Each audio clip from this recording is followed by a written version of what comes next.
गिलमान देखे रास्ता सरकार का, रास्ता सरकार का। हूरो गिलमान देखे रास्ता सरकार का, रास्ता सरकार का। हूरो गिलमान देखे रास्ता सरकार का, रास्ता सरकार का।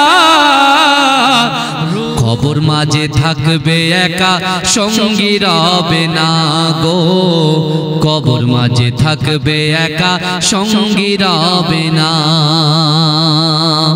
এসেছো একা যাবে একা সঙ্গে কেউ যাবে না, কবর মাঝে থাকবে একা সঙ্গী রবে না গো, কবর মাঝে থাকবে একা সঙ্গী রবে না। সাথে যাবে আমলনামা আর তো কিছুই রবে না, সাথে যাবে আমলনামা আর তো কিছুই যাবে না।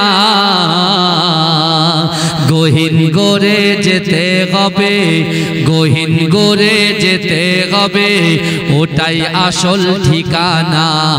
কবর মাঝে থাকবে একা সঙ্গী রবে না গো, কবর মাঝে থাকবে একা সঙ্গী রবে না। এ নবী পাকের উম্মত উম্মতিরা, এ নবী দিওয়ানারা, বিশ্ব নবী রাসূলুল্লাহ সাল্লাল্লাহু আলাইহি ওয়াসাল্লামের বয়স যখন 6 বছর, এ যুবকেরা, এ নবী পাকের উম্মত উম্মতিরা, আমার দয়ার নবী রাসূলুল্লাহ আব্বা জানকে যখন হারিয়েছিলেন, 6 বছর বয়সে আম্মা জানকে হারিয়েছেন। এ আমার ভাইজানেরা, আল্লাহর রাসূলের বয়স যখন 8 বছর, আমার দয়ার নবী রাসূলুল্লাহ সাল্লাল্লাহু আলাইহি ওয়াসাল্লাম একটা পাহাড়ের পাদদেশে গিয়ে আমার দয়ার নবী বসে বসে আম্মা জান আব্বা জানের জন্য কন্দন শুরু করেছে। এ যুবকেরা, যে পিতা মাতার সঙ্গে আমরা দুর্ব্যবহার করি, খারাপ ব্যবহার করি, যে পিতা মাতাকে আমরা লাঞ্ছিত করি, অপমানিত করি, এ যুবকেরা, একটা বাড়ির থেকে আমার রাসূলুল্লাহর 8 বছর বয়স থেকে শিক্ষা নেন। আল্লাহ রাসূলের যখন পিতা মাতা কেউ দুনিয়াতে ছিল না, এ যুবকেরা 8 বছর বয়সে আমার দয়ার নবী অজান নয় লেগে ঝরঝর ঝরঝর করে কাঁদে। কোথায় জানেন? পাহাড়ের পাদদেশে। কিন্তু এ যুবকেরা, এ নবী পাকের উম্মত উম্মতিরা, দুনিয়ার জমিনে আল্লাহ পাক রব্বুল আলামিন আমাদেরকে পিতা মাতার কোলে পাঠিয়েছেন। আল্লাহ কোরআন পাকের মধ্যে পরিষ্কার ভাবে জানিয়ে দিয়েছেন, আমার আল্লাহ পাক রব্বুল আলামিন জানিয়ে দিয়েছেন, ফালা তাকুল্লাহুমা উফিউ ওয়ালা তানহারহুমা ওয়া কুল্লাহুমা কওলান কারীমা। ফালা তাকুল্লাহুমা উফিউ ওয়ালা তানহারহুমা ওয়া কুল্লাহুমা কওলান কারীমা। এ যুবকেরা, আমার আল্লাহ পাক রব্বুল আলামিন তার বান্দা বান্দীকে জানিয়ে দিয়েছে, ও বান্দা, না না না, তোমাদের আচার আচরণে, তোমাদের ব্যবহারে তোমার পিতা মাতা যেন উপ শব্দ না করে। এজরে বলে এই রাসূলুল্লাহকে, রাসূলুল্লাহর আদর্শকে সামনে রেখে আজকে কিছু কথা বলে যাব। আপনারা বুঝবেন তো নাকি না পালাবেন বাবাজি? হ্যাঁ, আল্লাহর কোরআন বলছে, ফালা তাকুল্লাহুমা উফি ওয়ালা তানহারহুমা ওয়া কুল্লাহুমা কওলান কারীমা। আল্লাহ বলছে, বান্দা, তোমাদের আচার আচরণে, তোমাদের ব্যবহারে তোমার পিতামাতা যেন উফ শব্দ না করে। ভাই, আমাদের বাড়িতে আমাদের মা বাপ আছে না নাই? কথা বলে মা বাপ আছে না? তার কারণ হচ্ছে পিতামাতা হচ্ছে সন্তানের উৎস। পিতামাতা সন্তানের উৎস। চোখ থাকতে চোখের মর্ম আমরা বুঝি না। আজকে যখন আমার আব্বা জান পীর একে ভাইদার আলী হুজুর রাহমাতুল্লাহ আলাইহি বেঁচে ছিলেন, তখন বুঝতে পারিনি। আর যখন 3 বছর আগে চলে গেলেন, এখন বোঝা যাচ্ছে যে কতটা কষ্ট। কিন্তু বিশ্বাস করলে যুবক, বর্তমান 99% বাড়িতে পিতামাতার যে ইজ্জত যে সম্মান হওয়ার দরকার ছিল, ছেলে বড় হয়েছে, আমির হয়েছে, অর্থ আল্লাহ দিয়েছে, সম্পদ দিয়েছে, বিল্ডিং বালাখানা দিয়েছে, বাপের সম্পত্তি যতক্ষণ পর্যন্ত ছেলে বাপের কাছ থেকে পায় না ততক্ষণ পর্যন্ত ছেলে বাপের সঙ্গে ভালো ব্যবহার করেছে। যখন বাপ সম্পত্তি ভাগ করে দিয়েছে তারপর থেকে ছেলের আসল রূপ পার হয়ে গেছে। এরকম আছে না নাই কথা বলে ভাইজান? অনেকেরই হয়তো গায়ে লাগতে পারে, আমার বিয়ে হয়েছে, আমার দুটো সন্তান, বুঝতে পারছেন না? এখন আমি বুঝতে পারছি বাপের উপর রাগ করা, মায়ের উপর রাগ করা যে কতটা কষ্ট, বুঝতে পারছেন? ব্যথা কতটা পায়। ছেলে যদি মার সঙ্গে বাজে ব্যবহার করে, ছেলে যদি বাপের সঙ্গে বাজে ব্যবহার করে, বাপ যে কতটা কষ্ট পায়। যদি একটা 8 বছরের ছেলে যদি কথা না শুনে আমাদের কতটা কষ্ট হয় সেটা আমরা এখন অনুভব করতে পারছি। কথা ঠিক না ভুল বাবাজি? কিন্তু বিশ্বাস করে আল্লাহর কোরআন জানিয়ে দিচ্ছেন, মা আমার অনেক ভাই বোনেরা যারা বসে আছে সবে সবে নতুন নতুন বিয়ে বিবাহ বর্ধনে আবদ্ধ হয়েছে, আমি আপনাদেরকে বলতে চাই আমার রাসূলুল্লাহ 8 বছর বয়সে মায়ের কথা স্মরণ করছে, বাপের কথা স্মরণ করছে। আর আজকে দুনিয়ার জমিনে আমাদের বয়স 25, 30, 35, 40 হয়ে গেছে। অনেক ছেলে আছে অনেক মাকে তার বোনের ভিটায় রেখেছে, আছে না নাই? কথা বলেন না। কিন্তু বাবাজি বিশ্বাস করে আল্লাহর রাসূল কি বললেন জানেন? আল্লাহর রাসূল বলছেন, এ আমার সাহাবারা, ইবাদত আর আখলাক দুটো কিন্তু এক জিনিস নয়। ইবাদত আর আখলাক, আচ্ছা আখলাক মানে হচ্ছে চরিত্র, স্বভাব, চরিত্র, তাই তো? এখন বলেন তো দেখি, যারা পিতামাতার সঙ্গে উগ্রভাবে ব্যবহার করে তাদের চরিত্র কি ঠিক আছে? একটু কথা বলবেন বাবাজি, একটু কথা বলেন না। চরিত্র ঠিক থাকে না। কারণ কি বলেন তো? বাপ মা ভুল করবে, বাপ মা ভুল করবে। এই আল্লাহর রাসূলের সাহাবা হযরত তালহা রাদিয়াল্লাহু তাআলা আনহু রাসূলুল্লাহকে এসে বলেছিলেন, ইয়া রাসূলুল্লাহ আমার বাপ মা ইহুদি, যতক্ষণ তাদের সামনে বসে থাকি আপনার নামে কুরুচিকর মন্তব্য করে। হুজুর আপনি কি বলছেন বলে? আল্লাহর রাসূল বলছেন, তালহা তুমি চিন্তা করো না, তোমার পিতামাতা আমি রাসূলুল্লাহকে যা কুরুচিকর মন্তব্য করুক না কেন তুমি পিতামাতাকে কষ্ট দিও না। জোরে বলুন না সুবহানাল্লাহ। তাহলে আপনি বলছেন রাসূলকে মহব্বত করি, আপনি বলছেন আল্লাহকে ভয় করি। তাহলে আল্লাহর ভয়, রাসূলুল্লাহর মহব্বত যদি সত্যিকারের আপনি করেন তাহলে পিতামাতা ভুল করলেও পিতামাতাকে আপনি কিছু বলতে পারবেন না।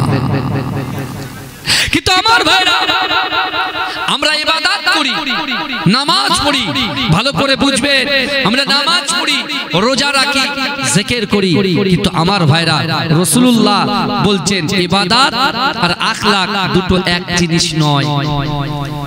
কেমন নয়? অনেকে নামাজ পড়ে, রোজা রাখে, অনেকে নামাজ পড়ে, রোজা রাখে, যাকাত দেয়, দান খায়রাত করে, এরা কিন্তু এক একটা আমল বা এক একটা ইবাদত করে, কি করে না করে তো। কিন্তু আমার বাবাজিরা কিন্তু তার ক্যারেক্টার, তার চরিত্র খারাপ, তার কথা বলার ভাব ভঙ্গিটা সম্পূর্ণ আলাদা, ভিন্ন, রাসূলুল্লাহর আদর্শের মধ্যে পড়ে না। ওই ইবাদত, ওই লোকের ইবাদত আল্লাহর দরবারে কখনো কবুল হবে না।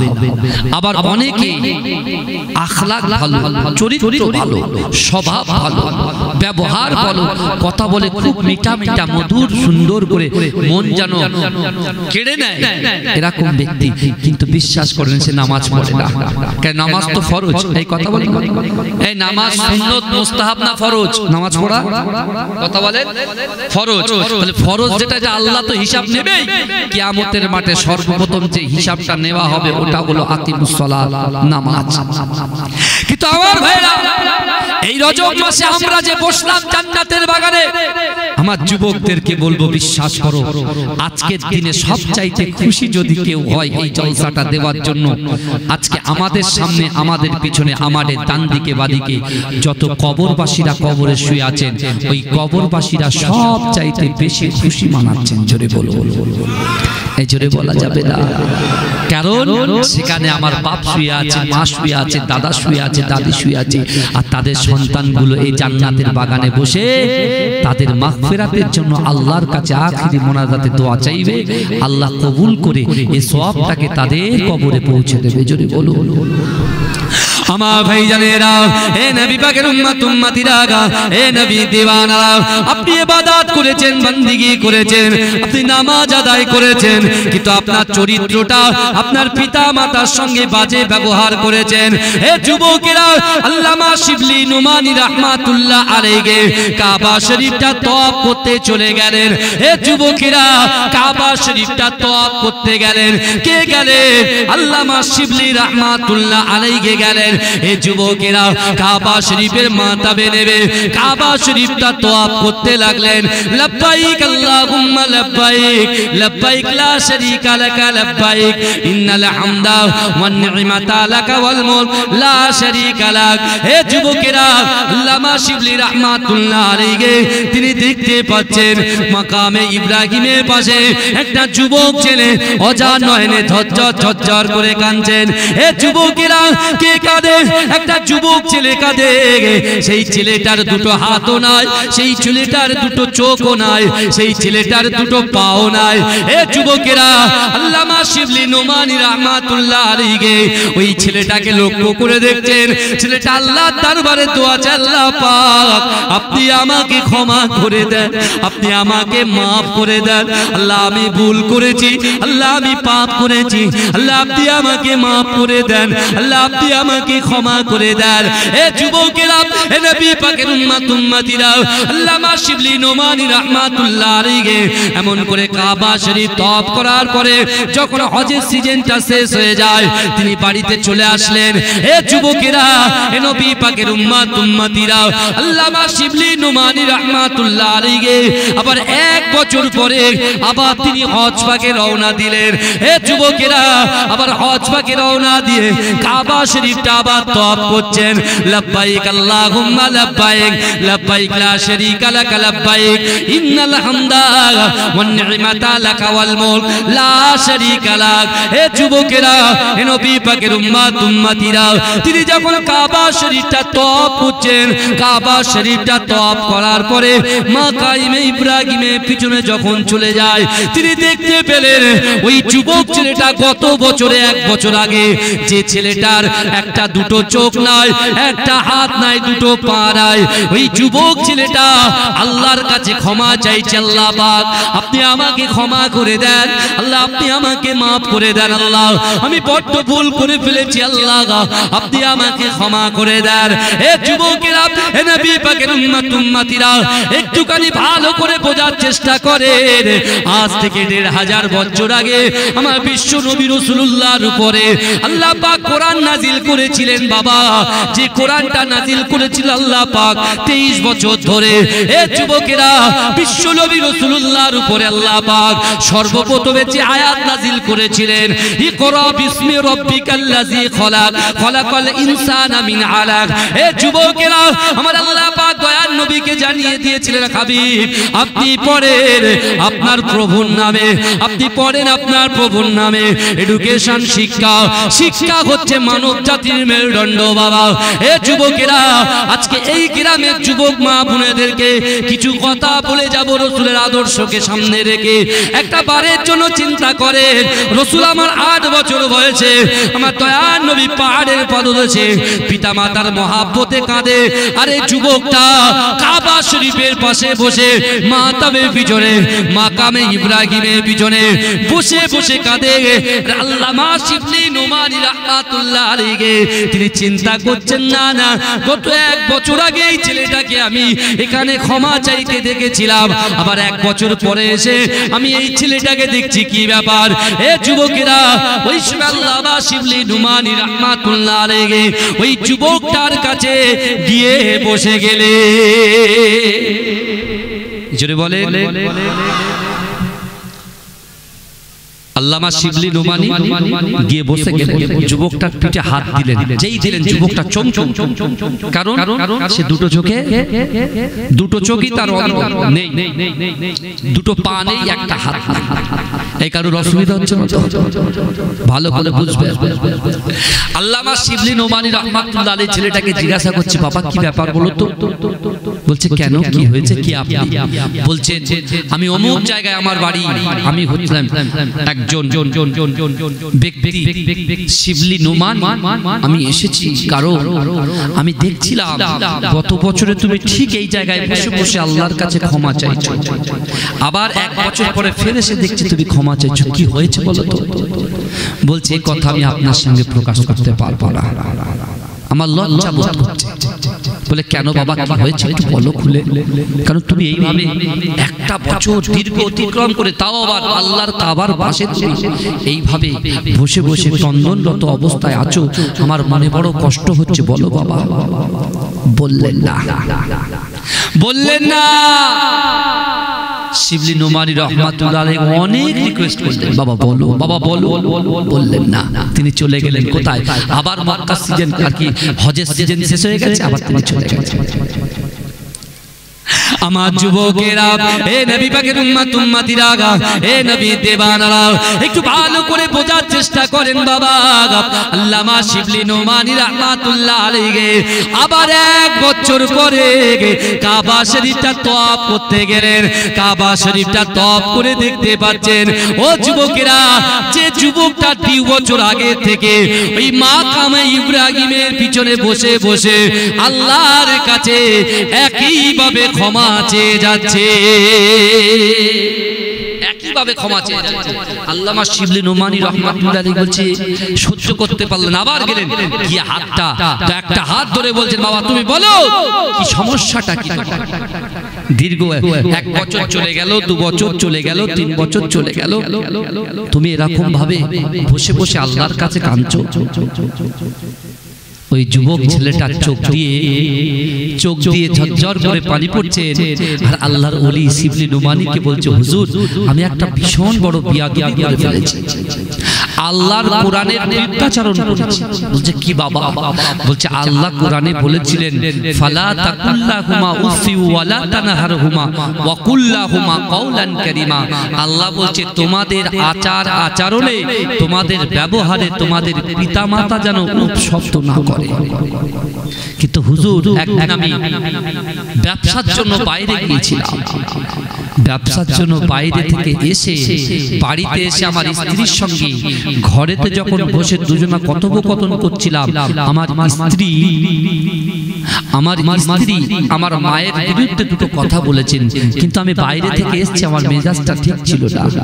স্ত্রীর কথা শুনে মায়ের উপরে উত্তপ্ত হয়ে আমার মা একটা টুলের উপরে বসেছিল, আর আমি আমার স্ত্রীর কথা শুনে, অর্থাৎ আমি রাগটাকে কন্ট্রোল না করতে পেরে আমি মায়ের পিছন থেকে 1 লাথি মেরে ফেলে দিলাম।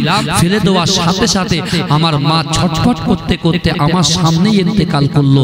ইন্না লিল্লাহি ওয়া ইন্না ইলাইহি রাজিউন। আমি আমার বোনদেরকে দোষ দিচ্ছি না, কিন্তু হয়তো এই ব্যাখ্যা দেবেন না যে দেখেছেন হুজুর স্বামীদেরকে উত্তপ্ত করে চলে যাচ্ছে, না, আপনি আপনার কোরআনের আয়াতের কথা আমি বলে যাচ্ছি আপনাদের।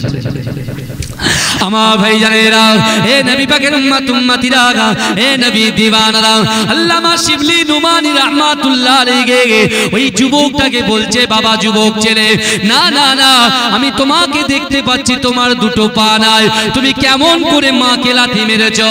এ যুবকেরা, এ নবী পাকের উম্মতিরা, আল্লামা শিবলি নোমানী রাহমাতুল্লাহ আলাইহি ওই যুবকটাকে বলছে, বাবা তুমি তো অন্ধ, তোমার তো 2টো চোখ নাই, তুমি কেমন করে মাকে দেখতে পেলে? বাবা তোমার তো হাত একটা আছে একটা নাই, কি ব্যাপার? এ যুবকেরা, এ নবী পাকের উম্মতিরা, ওই আল্লাহর বান্দা ওজা নয়নে কাঁদতে কাঁদতে আল্লামা শিবলি নোমানী রাহমাতুল্লাহ আলাইহিকে বলেছিলেন, হুজুর না না না, যেদিন আমার মাকে আমি লাথি মারলাম, লাথি মারার পরে আমার মা যখন ইন্তেকাল করলো, আমার মনে বড় কষ্ট হলো, আমি সহ্য করতে পারলাম না।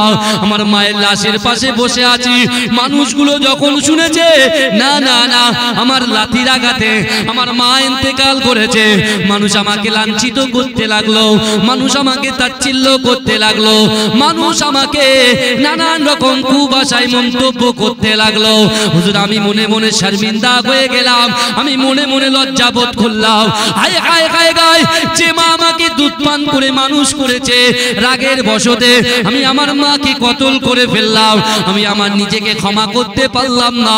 হুজুর না না না, ওই দিনকের বিকেল বেলা আমার মাকে সুন্দর করে কাপন পরিয়ে দিলাম, সুন্দর করে গোসল করানো হলো, কাপন পরানো হলো। গোসল কাপন পরিয়ে দিয়ে আমার জানাজা যখন শেষ করে দিলাম, হুজুর না না না, বাড়িতে এসে আমার মায়ের ছোট্টবেলার কথা মনে পড়ে। আমি যখন খেতাম না, আমি যখন বাড়িতে আসতাম না, আমার মা ভাত দিয়ে দরজার সামনে দাঁড়িয়ে থাকতো। আমি যখন ঘুমাতাম না, আমার মা আমার পাশে বসে বসে, আমার মা আমার পাশে বসে বসে আমার মা মেসেজ করে দিত, মাথায় হাত বুলিয়ে দিত। আমি যতক্ষণ পর্যন্ত ঘুমাতাম না, আমার মা না দে আমাকে ঘুম পাড়িয়ে দিত। শুধু তাই নয়, শীতের রজনীতে আমার গায়ের কম্বল পড়ে যাবে, ওই জন্য মা আমার না ঘুমিয়ে সারা রাত আমার দিকে চৌকি দিত। কিন্তু হুজুর না না না, আমি তো রাগের বসে বিয়াদবি করে ফেলেছি, আল্লাহর কাছে কি আমার ক্ষমা হবে? কারণ আমি তো আল্লাহর কোরআনের বিদ্রোচারণ করেছি। এ যুবকেরা, এ নবী পাকের উম্মতিরা, একটু ভালো করে বোঝার চেষ্টা করেন বাবা। আল্লামা শিবলি নুমানী রাহমাতুল্লাহ আলাইহি ওই যুবকের কথা শুনে অজনয়নে ঝরঝর করে কাঁদে। এ যুবকেরা, ওই সময় শিবলি নুমানী জিজ্ঞাসা করছে, বাবা ছেলে তোমার তো পা নাই, মাকে লাথি মারলে কি করে? বলছে হুজুর না না, আল্লাহ পাক রব্বুল আলামিন আমাকে দুটো করে পা দিয়েছেন, দুটো করে চোখ দিয়েছেন, দুটো হাত দিয়েছেন, আল্লাহ পাক বোঝার ক্ষমতা দিয়েছেন। কিন্তু হুজুর না না, যেদিনকে মাকে দাফন করেছিলাম, মাকে দাফন করার পরেতে ঘরের ভিতরে ঢুকে যখন মায়ের কথা বড্ড মনে পড়ছে, আমি একটা হাতুড়ি দিয়ে আমার পায়ে আঘাত করতে লাগলাম। এত জোরে আঘাত করলাম, আমার মনে কষ্ট সইছে না, আমি কষ্ট সহ্য করতে পারলাম না। সাথে সাথে আমার বাড়িতে একটা বড় ছুরি ছিল, একটা তরোয়াল ছিল, ওই তরোয়াল দিয়ে আমার ডান পা দিয়ে মাকে লাথি মেরেছিলাম। আর ওই ডান পাটা আমি নিচে ঘাটে তরোয়াল দিয়ে ওই পাটাকে কেটে ফেলে দিলাম। হুজুর না না না, তাও আমার মনে আশা মেটে না, আমার মাকে আমি কষ্ট দিয়েছি, কি করব? হুজুর আপনি কি জানেন, আমি মনে মনে চিন্তা করছি, আল্লাহ পাক কোরআন পাকের ভিতরে বলেছে, বান্দা ওহুয়া মাকুম আইনা মা কুনতুম, ও বান্দা তোমরা যেখানে আমি আল্লাহ সেখানে, তোমরা যেখানে আমি আল্লাহ সেখানে। আমি আমার মাকে আঘাত করেছি, ওই জায়গায় কিন্তু আল্লাহ ছিল, আল্লাহ দেখেছি। কিন্তু আল্লাহর কাছে তো কিয়ামতের মাঠে তারাজ্জু থাকবে, মিজানের পাল্লা থাকবে। হুজুর আমি তো ভুল করে ফেলেছি, কিন্তু মিজানের পাল্লায় আল্লাহ যদি জিজ্ঞাসা করে তোর মাকে লাথি মারলি কেন, আমি তো কোনো জবাব দিতে পারবো না। হ্যাঁ, আজকে ইমানের কথা বলছি আমরা, তাই না? আমরা তো মুসলমান, নামে মুসলমান। হয়তো খারাপ লাগবে কথাটা, আমরা নামে মুসলমান। আপনি হিসাব করুন, খাতা পেন বার করে, আমি যে কথাগুলো বলছি নোট করে। এ যুবক, আমেরিকার ইউরোপের যারো সন্তান ইসরায়েল যেভাবে ফিলিস্তিনের উপরে অ্যাটাক করেছে, এই ফিলিস্তিনে মায়ের কোলে সন্তান শুয়ে আছে, মায়ের দুধ পান করছে, হঠাৎ করে বোমের আওয়াজে পুরো অন্ধকার হয়ে গেছে, উপর থেকে বড় বড় পিলার গুলো মায়ের বুকের উপরে পড়ে গেছে। মা ছেলেকে বাঁচানোর জন্য নিজের মাথা, নিজের বুকটাকে ছেলেকে আগলে রেখে দিয়েছে। জোরে বলবেন না, এ জোরে বলবেন না। মা ইন্তেকাল করেছে, তবু তার যে গ্যাপের ভিতরে সন্তানকে তার যাতে ক্ষতি না হয় সেই চিন্তা মা করেছে। জোরে বলবেন আমার ভাইরা, চিন্তা সন্তানকে বুকে আঁকড়ে ধরেছে। হে যুবক, বাপ সন্তানকে স্কুলে নিয়ে যাচ্ছে, মাদ্রাসায় নিয়ে যাচ্ছে। কোথায়?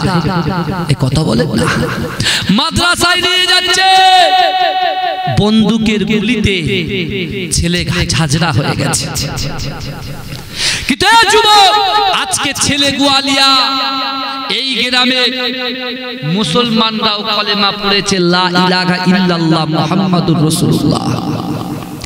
ফিলিস্তিনের মুসলমানরাও কলেমা পড়েছে, লা ইলাহা ইল্লাল্লাহ মুহাম্মাদুর রাসূলুল্লাহ। এ যুবকেরা, শীতকালে আমাদের প্রত্যেকের বাড়িতে কম্বল আছে না নাই? কথা বলে। কিন্তু ওই ফিলিস্তিনের জমিনে আজকে আমাদের এলাকায় আমরা খেতে পাচ্ছি, ঘুমাতে পাচ্ছি, আনন্দ করতে পাচ্ছি কি পাচ্ছি না? সত্যি কথা বলে এই যে সরকারি ক্ষমতায় থাকুক না কেন, আমি কারোর বিরুদ্ধে বলছি না, কারণ এই স্টেজটা সম্পূর্ণ আলাদা। এখানে রাসূলুল্লাহর আদর্শের কথা, কোরআনের কথা আলোচনা হবে, কথা ঠিক না ভুল? কিন্তু আমার ভাইরা ভালো করে বোঝার চেষ্টা করে। আজকে আপনি বলেন দুনিয়ার জমিনের উপরে এই পশ্চিম বাংলার ভিতরে আমরা ঠিকঠাক ভাবে সুন্দর করে বসবাস করতে পারছি কি পাচ্ছি না? কথা বলেন। আদার্স স্টেজে চলে যান, সেখানে গিয়ে তো আপনি পাগল হয়ে যাবেন। কিন্তু এই যুবকেরা ভালো করে বোঝার চেষ্টা করে, বিশ্ব নবী রাসূল সাল্লাল্লাহু আলাইহি ওয়াসাল্লামের আদর্শ কিন্তু আমাদের ভিতরে রাখতে হবে। যখন আমেরিকা, ইউরোপের চার সন্তান ইসরায়েল যখন ফিলিস্তিনের বুকে অ্যাটাক করেছে, সন্তানের লাশটাকে নিয়ে বাপ আকাশের দিকে আল্লাহকে দেখাচ্ছে, বলছে আল্লাহ আমার বড় সন্তান চলে গেছে, আমি কোনো কষ্ট পাইনি, এখনো মেজে সন্তান আছে, মেজে সন্তানকেও দিতে রাজি আছি, ছোট সন্তানকে দিতে রাজি আছি, কিন্তু আল্লাহ বাইতুল মুকাদ্দাসটাকে দিতে রাজি নয়। জোরে বলে, এই জোরে বলবেন না। বাইতুল মুকাদ্দাস কি জানেন? কি বলেন তো বাইতুল মুকাদ্দাস? বাইতুল মুকাদ্দাস হচ্ছে আমাদের প্রথম কিবলা। আমরা পশ্চিম দিকে ফিরে নামাজ পড়ি তো, কথা বলে পশ্চিম দিকে। তা বাইতুল মুকাদ্দাসটা হচ্ছে মুসলমানদের প্রথম কিবলা। আল্লাহ তিনটে মসজিদকে সম্মানিত করেছেন। কটা? তিনটে মসজিদ। একটা হচ্ছে মসজিদুল হারাম, কাবা শরীফের মসজিদ, যে মসজিদের সামনে বসে এই যুবকটা মাকে লাথি মেরেছিল, ও আল্লাহর কাছে ক্ষমা চাইছে পিছনে। ওই মসজিদে যে নামাজ পড়বে 1 লক্ষ রাকাতে সওয়াব পাবে। জোরে বলে, আর একটু জোরে বলে, কত রাকাতে সওয়াব পাবে? 1 লক্ষ রাকাতে সওয়াব পাবে। আর দ্বিতীয় নম্বর মসজিদ হচ্ছে মসজিদুন নববী, ওই মসজিদে যে নামাজ আদায় করবে 50,000 রাকাতে সওয়াব পাবে। জোরে বলে, আর একটু জোরে বলেন না ভাই। তারপরে এই বাইতুল মুকাদ্দাস, যে বাইতুল মুকাদ্দাসে এখনো মারামারি চলছে, বুঝতে পেরেছেন না? মুসলমানদেরকে অত্যাচার করছে, লাঞ্ছিত করছে, অপমানিত করছে, কিন্তু মুসলমান ঘাবড়াচ্ছে না। একটা যুবকের কাছে একটা পেরেস গিয়ে বলছে, বাবা যুবক তোমার ভয় পাই না? বলছে ভয়? আমি আমার এই জীবনটাকে, আমার ব্যবসা বাণিজ্য সবকিছু আল্লাহর রাস্তায় উৎসর্গ করে দিয়ে জীবনটা দিতে রাজি আছি, কিন্তু বাইতুল মুকাদ্দাসকে ছাড়তে রাজি নয়। জোরে বলে, এই জোরে বলবেন না? বলছে কেন? বলে বোকা, তুমি কোরআন পড়োনি? কোরআন পড়ো, তারপর তো জানবে বাইতুল মুকাদ্দাসটা কি। আল্লাহ কোরআনে বলছেন সুবহানাল্লাযী আসরা বিআবদিহি লাইলাম মিনাল মাসজিদিল হারাম ইলাল মাসজিদিল আকসা। অর্থাৎ একই রজনীতে আল্লাহর ঘর কাবা শরীফ থেকে আল্লাহর রাসূলকে আল্লাহ পাক নিয়ে গেলেন আমাদের প্রথম কিবলা বাইতুল মুকাদ্দাসে। জোরে বলুন না। ওই বাইতুল মুকাদ্দাসে, এটা আছে রজব মাস, রজব মাসে রাসূলুল্লাহর মেরাজ হয়েছিল, আল্লাহর সঙ্গে সাক্ষাৎ হয়েছিল না? কিছু কথা শুনবেন তো নাকি? এই মেরাজের কিছু কথা শুনবেন তো নাকি? কিন্তু আমার ভাইরা তার আগে এই কথাগুলো আগে বুঝে যান, ভালো করে বোঝার চেষ্টা করেন। বিশ্ব নবী রাসূলুল্লাহকে আল্লাহ পাক ওই বাইতুল মুকাদ্দাসে 2 রাকাতের নামাজের ইমাম বানিয়ে দিলেন। জোরে বলুন। আল্লাহ পাক আমাদের ইজ্জত। আমার ভাইজান একটা কথা বলবো, কিছু যদি মনে না করেন, সামনের দিকে চেপে আসেন, পিছনের ভাইগুলোকে, বাচ্চাগুলোকে ঢুকতে দেন, সামনে জায়গা ফোরন করুন। দরুদ শরীফ পড়েন, আল্লাহুম্মা সাল্লি আলা। এসেছো একা, যাবে একা, কেউ তো সাথে যাবে না, কবর মাঝে থাকবে একা, সঙ্গী রবে না গো, কবর মাঝে থাকবে একা, সঙ্গী রবে না, কবর মাঝে আসবে রেখে তোমার চাঁদের মুখখানা, কবর মাঝে আসবে রেখে তোমার চাঁদের চাঁদ মুখখানা, আপন আপন ভাবো যাদের, আপন আপন ভাবো যাদের, কেউ তো আপন হবে না। কবর মাঝে থাকবে একা, সঙ্গী রবে না গো। কবর মাঝে থাকবে একা, সঙ্গী রবে না। এসেছো একা, যাবে একা, কেউ তো সাথে যাবে না। কবর মাঝে থাকবে একা, সঙ্গী রবে না গো। কবর মাঝে থাকবে একা, সঙ্গী রবে না। করিবে সওয়াল মুনকার নাকির, জবাব যখন পারবে না। করিবে সওয়াল মুনকার নাকির, জবাব যখন পারবে না। মাটি তোমার দেবে পিষে, মাটি তোমার দেবে পিষে, ছাড় যে তুমি পাবে না। কবর মাঝে থাকবে একা, সঙ্গী রবে না গো। কবর মাঝে থাকবে একা, সঙ্গী রবে না। এসেছো একা, যাবে একা, কেউ তো সাথে যাবে না। কবর মাঝে থাকবে একা, সঙ্গী রবে না গো। কবর মাঝে থাকবে একা, সঙ্গী রবে না। হুরো গেলে মান देखे रास्ता सरकार का, रास्ता सरकार का। हुरो गिलमान देखे रास्ता सरकार का, रास्ता सरकार का। हुरो गिलमान देखे रास्ता सरकार का, रास्ता सरकार का। रूहुल अमीन चूमेगे तलवा सरकार का, तलवा सरकार का। मुज़म्मिल मुद्दासिर गए रुतबा सरकार का, रुतबा सरकार का। मुज़म्मिल मुद्दासिर गए रुतबा सरकार का, रुतबा सरकार का। मुज़म्मिल मुद्दासिर गए रुतबा सरकार का, रुतबा सरकार का। पढ़ती गे आयत आया खुतबा सरकार का, खुतबा सरकार का। जौजा से दूर गए तो आंखें बेनूर गए, आंखें बेनूर गए। रौजा से दूर गए तो आंखें बेनूर गए, आंखें बेनूर गए। आंखों की बीनागी गए रौजा सरकार का, रौजा सरकार का। हुरो गिलमान देखे रास्ता सरकार का, रास्ता सरकार का। रूहुल अमीन चूमेगे तलवा सरकार का, तलवा सरकार का। दिल की तकदीर की भीगी एक दिन मीराज हो, एक दिन मीराज हो। दिल की तकदीर की भीगी एक दिन मीराज हो, एक दिन मीराज हो। देखी ख्वाब में चेहरा सरकार का, चेहरा सरकार का। हुरो गिलमान देखेगे रास्ता सरकार का, रास्ता सरकार का। रूहुल अमीन चूमेगे तलवा सरकार का, तलवा सरकार का। अल्लाहुम्मा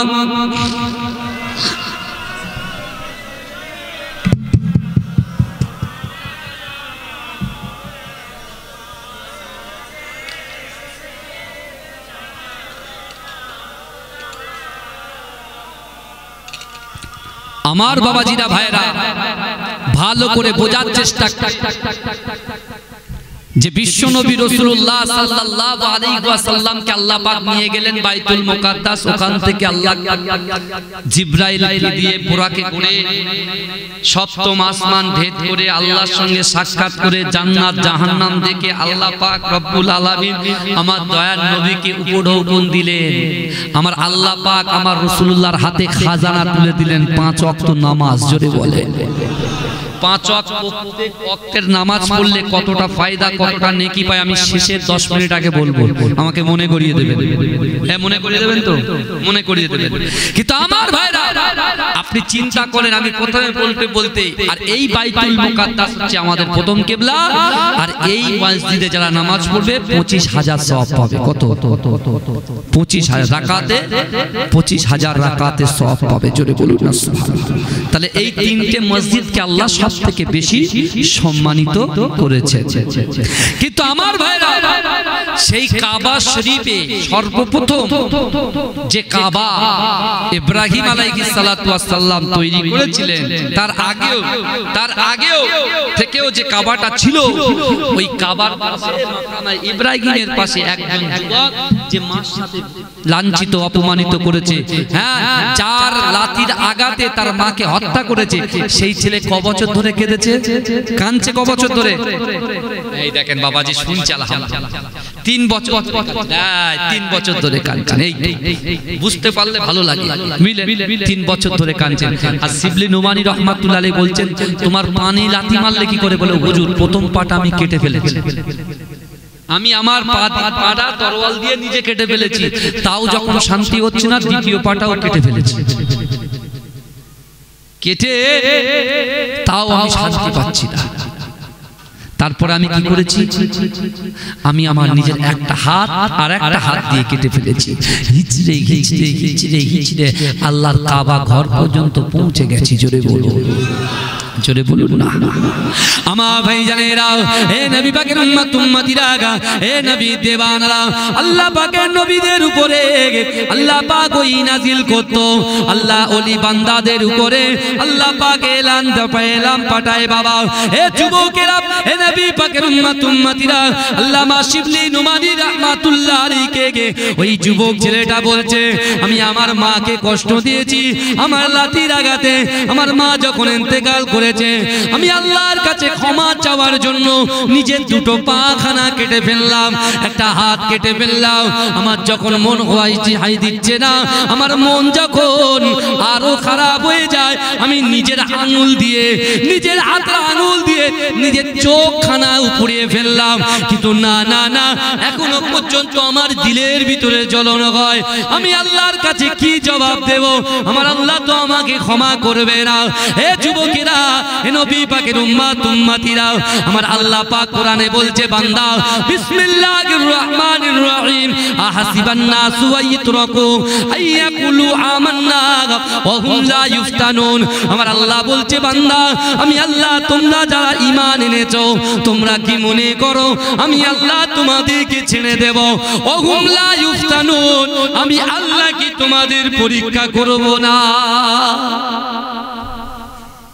কোরআন কোরআন ভাই তুলে রাখার জিনিস, এই কথা বলে এই কোরআন কি তুলে রাখার জিনিস, সাজিয়ে রাখার জিনিস?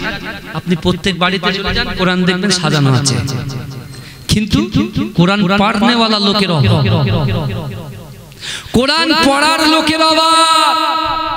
যদি বলেন হুজুর কি কথা বলছেন আপনি? আরে ভাই, এখন মুসলমানদের উপরে বিশাল অত্যাচার, চারিদিকে দেখছেন না কি অবস্থা হচ্ছে, জায়গাগুলো দখল করে নিচ্ছে ইচ্ছা করে, শক্তি আছে, পাওয়ার আছে, পাওয়ার দেখিয়ে নিয়ে নিচ্ছে। তা ভাই আমরা মুসলমান কার উপরে ডিপেন্ডেন্ট বলেন? আল্লাহর উপরে। ভরসা কার উপরে করি আমরা? এই কথা বলেন না, আল্লাহর উপরে করি। আপনি দেখতে পাচ্ছেন তো ফিলিস্তিনের উপরে এত অ্যাটাক, এত মার, এত লাঞ্ছিত, এত বঞ্চিত, এত অপমানিত হওয়ার পরেও তারা কিন্তু কলেমা ছাড়ছে না, তারা কিন্তু বাইতুল মুকাদ্দাসকে ছাড়ছে না, কারণ তাদের কলিজার ভিতরে আল্লাহর ভয় আছে, রাসূলুল্লাহর মহব্বত আছে। জোরে বলুন না সুবহানাল্লাহ। কিন্তু এই যুবক, আজকে সারা বিশ্বের মুসলমানের হাতে বড় বড় মোবাইল চলে গেছে, বড় বড় ল্যাপটপ, বড় বড় কম্পিউটার তাদের হাতে উঠে গেছে, কিন্তু এই যুবক মুসলমানদের হাতে অ্যান্ড্রয়েড সেট উঠে গেছে, তাস উঠে গেছে, মদের বোতল উঠে গেছে, যেদিনকে মুসলমানের হাত থেকে অ্যান্ড্রয়েড সেট উঠে গিয়ে আল্লাহর কোরআন চলে আসবে, তাদের মুখে জবানে এমন করে বাজে কর্মক্রিয়া থেকে শুরু করে বাজে বাক্যলাপ থেকে শুরু করে যেদিন তাদের মুখ থেকে বিতাড়িত করে সেদিন ওদের জবান থেকে যেদিন কলেমা ধ্বনি উঠবে, আল্লাহ জিকির উঠবে। শুধু তাই নয়, যারা চোয়া পাট্টা শাট্টা ছেড়ে দিয়ে যারা নামাজের মাসাল্লায় বসে আল্লাহর কাছে দোয়া চাইবে, হে যুবকেরা বিশ্বাস করো, আল্লাহর কোরআন রাসূলুল্লাহর মহব্বত একদিন না একদিন দেরি হলেও মুসলমানদের বিজয় আসবে আসবে আসবে। জোরে বলুন। কিন্তু আমরা তো কোরআন থেকে দূরে সরে গেছি, হাদিস থেকে দূরে সরে গেছি, পিতামাতার মহব্বত থেকে দূরে সরে গেছি, আলেমদের সম্মান থেকে দূরে সরে গেছি। আর মা বাপের মহব্বত ভালোবাসা তো দূরের কথা, যত তাচ্ছিল্য করা হয় পিতামাতা। আমি ওই জন্য তুললাম, কারণ মা বাপই তো আসল শিক্ষক সন্তানের। মা বাপেরই তো আসল শিক্ষক সন্তানের। বাপ বিড়ি খাচ্ছে, ছেলেকে বলছে দেশলাইটা নিয়ে আয়। ছেলে পরে বলে বাপ তুই বিড়ি দে, বাপ বেটাই মিলে মিশে খায়। এরকম হয় না? আল্লাহর রাসূলের উপরে ১৫০০ বছর আগে যে আয়াত আল্লাহ নাজিল করেছিল সর্বপ্রথম কোরআনের ভিতরে ৬৬৬৬টা আয়াত, ১১৪টা সূরার আগে যে আয়াতটা আল্লাহ নাজিল করেছেন, ইকরা বিসমি রাব্বিকাল্লাযী খলাক, পড়ো আপনার প্রভুর নামে। পড়া এডুকেশন, শিক্ষা। শিক্ষা হচ্ছে মানব জাতির মেরুদণ্ড। যে যুবকটা যদি শিক্ষিত হয়, কিসের শিক্ষিত? শরিয়াতি শিক্ষিত, কোরআনের শিক্ষিত। ওই যুবক যদি কোরআন পড়ে, কোরআন বোঝে, কোরআন জানে, আর ওই কোরআনে যদি এই কথাটা লিখতে পাওয়া যায়, এই কোরআনের কথাটা, এই কোরআনের আয়াতটা যদি সে পড়ে যে ফালা তাকুল্লাহুমা উফিউ ওয়ালা তানহারহুমা ওয়া কুল্লাহুমা কওলান কারীমা। আল্লাহ বলছে বান্দা, আমি আল্লাহ তোমার হাত দিয়েছি, পা দিয়েছি, চোখ দিয়েছি, নাক দিয়েছি, জবান দিয়েছি, ইজ্জত দিয়েছি, যৌবন শক্তি দিয়েছি, আমি আল্লাহ সবকিছু দিয়েছি। আমি আল্লাহ ঘোষণা দিচ্ছি যে তোমাদের পিতা মাতার উপরে কুআচরণ, কুমন্তব্য করো না, যাতে করে তারা উপশব্দ করে। জাননেওয়ালা, কোরআন পড়নেওয়ালা ছেলে যদি এই আয়াতটার গুরুত্ব দিত, তাহলে পিতা মাতাকে কি কষ্ট দিত? আল্লাহ কোরআনে বলছেন বান্দা, বিসমিল্লাহির রহমানির রহিম, ইন্না রাব্বাকা লাবিল মিরসাদ, নিশ্চয় আমি আল্লাহ আমার বান্দা বান্দির দিকে সতর্ক দৃষ্টি রাখি। এই আয়াতটা আমি সব সময় পড়ি, কারণ এই আয়াতটা কি শিক্ষা দেন জানেন? এই আয়াতটা কি শিক্ষা দেন জানেন? আল্লাহ কোরআনে বলছেন, ইন্না রাব্বাকা লাবিল মিরসাদ, নিশ্চয় আমি আল্লাহ বান্দার দিকে দেখি। আমার মা বোনেরা পর্দায় বসে আছে, রান্না বান্না ছেড়ে দিয়ে, স্ত্রী আপনার পুত্র সন্তানদেরকে ছেড়ে দিয়ে পর্দায় ঢুকে বসে আছে, আছে না? আল্লাহ কিন্তু তাদেরকেও দেখছেন। জোরে বলুন। এই আজকে আমার যুবকগুলো বসে আছে, আমার মুরব্বী বাপগুলো বসে আছে, শীতের রজনীতে এখান থেকে ঠান্ডা উঠছে, তারপরেও তারা বসে আছে। আমার আল্লাহ কিন্তু দেখছেন। জোরে বলে। আল্লাহ কতটা দেখেন? আমার যুবকরা লটারি কাটা হারাম, জুয়া খেলা হারাম, গান শোনা হারাম, গালাত গালাত পিকচার, ব্লু ফিল্ম দেখা হারাম, গালাত গালাত পিকচার দেখা হারাম, পিতামাতার কষ্ট দেওয়া, মারাটাও হারাম। বুঝতে পারছেন না? এই কাজগুলো যে আমরা করি, আর আমরা যখনই কোনো হারাম কাজ করি, ভাই আমরা জানিয়ে করি না গোপনে গোপনে করি? জোরে বলে, একটু কথা বলতে হবে ভাই। আমি এক ডাকে একদম ঘটনা ধরে চলে যাব, আমার দ্বারা হবে না। বুঝতে পেরেছেন? এরকম কোন বিশাল 3 ঘন্টার ঘটনা একভাবে কোনো জায়গায় পাবেন না। বুঝতে পেরেছেন? একটা আসে, সেই জায়গা থেকে বলতে হয়। কিন্তু ভালো করে শুনেন আগে। রাসূল কাঁদছে 8 বছর বয়সে মা বাপের জন্য, আর আমাদের পিতামাতা আছে, তাও আমরা কাঁদা তো দূরের কথা, তাদের কিভাবে লাঞ্ছিত করব, তাদের কিভাবে রুচিকর মন্তব্য দিয়ে কথা বলবো, এই চিন্তা আমাদের মাথায় আসে। কিন্তু আপনি বলেন, আমরা যখন কোনো বাজে কাজ করি, গুনার কাজ করি, ওই গুনার কাজটা কি আমরা দেখিয়ে করি না লুকিয়ে লুকিয়ে করি?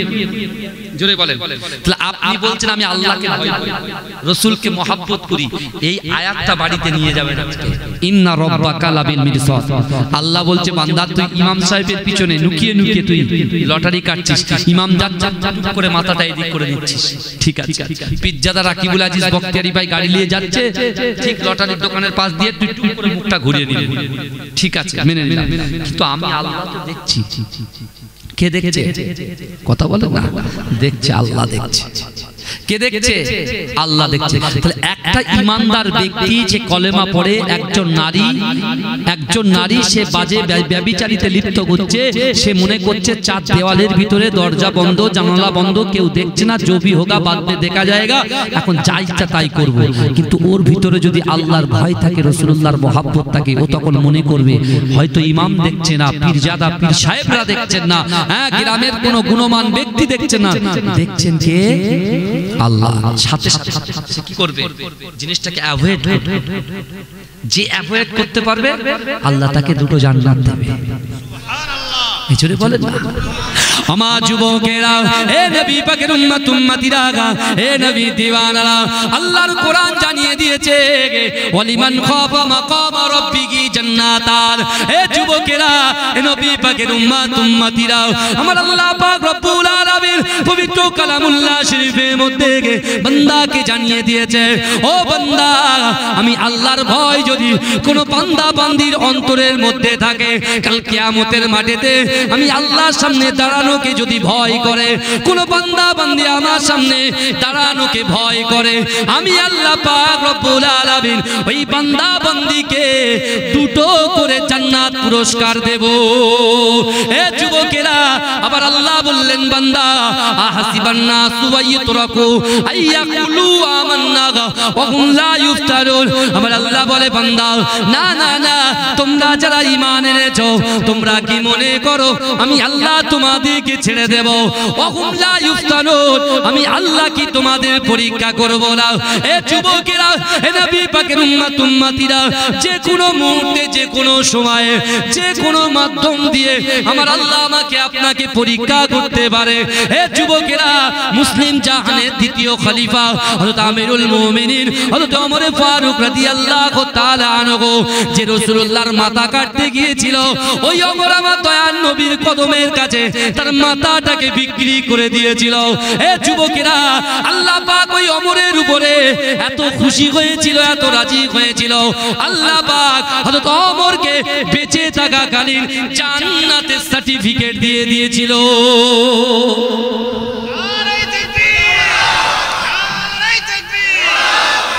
আমার ভাইরা, ওমর মাথা কাটতে গিয়েছে, তখন সে কি ছিল? কাফের ছিল, কাফের। আর সে যখন বুঝতে পেরেছে, আল্লাহ কোরআনে বলছে, বাবাজি আমার যাদের যুবকদের করজোরে বলে যাব, করজোরে বলবো তোমাদেরকে, বাড়িতে পিতা মাতা আছে, যত বড় খিদমত করো, তুমি উমরায় যাও প্রত্যেক বছরে পয়সা দিয়ে, বাড়ি তুমি বসে উমরা করে নেবে। জোরে বলে, এ বাড়ি বসে উমরা হবে। যে টাকা দিয়ে আপনি উমরা করতে যাচ্ছে, ওই উমরার টাকাটা দিয়ে যদি মাকে খিদমত করতে পারেন, মায়ের ফুসফুসের সমস্যা, মায়ের লাংসের সমস্যা, মায়ের পায়ের সমস্যা, ছেলে বলছে শুধুমাত্র ওই ক্যালকুল খাওয়াচ্ছে, এই সব ওষুধ খাওয়াচ্ছে, ঠিক ট্রিটমেন্ট দিচ্ছে না, বুঝতে পারছেন না? আর এই কি করছে? বছরে বছরে যাচ্ছে কোথায়? কাবা শরীফের পাশে। কোথায় যাচ্ছে? বছরে বছরে কাবায় যাচ্ছে।